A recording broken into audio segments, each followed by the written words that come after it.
Nicky Osbourne, and this is my story. My mom married my stepdad when I was 5 years old, and I quickly became Daddy's little girl.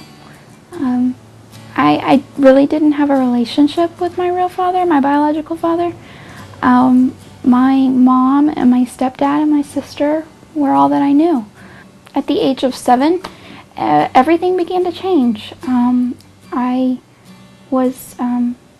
He began to sexually abuse me, and from the age of 7 into 14, my life pretty much became a nightmare. And it was the deepest, darkest secret I ever kept.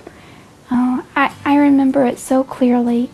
It was a Sunday morning at church, and I was singing with all of my heart the praise and worship song, "Open the Eyes of My Heart, Lord, Open the Eyes of My Heart." And God really just spoke to me that I couldn't keep quiet about my abuse any longer. And it was so hard because during that time,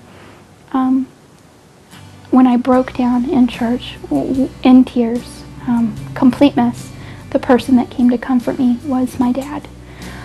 So that was very hard for me. After church was over, I spoke to the pastor about it. It was very altering for my family. We were considered the perfect family. A lot of people were very shocked when I came forward about the abuse. My dad and mom had been married for 18 years. I was Daddy's girl. We had been in church all of our lives. So it was very hard for some people to kind of grasp the concept that this had truly happened to me. I was a complete mess, and I didn't know how to communicate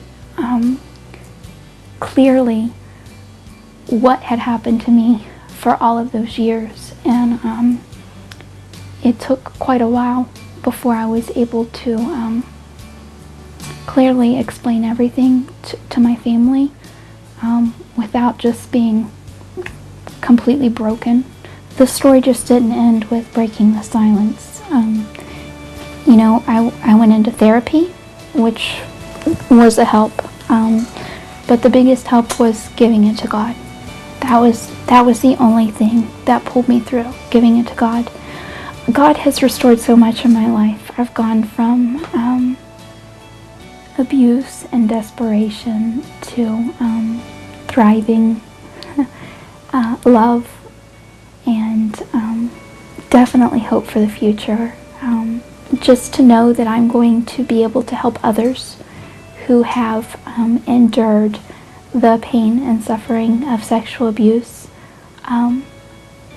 to help them through that time in their life, and to say, I've been there, and I know how you feel, but I can promise you, you're going to be just fine, and God is going to heal you.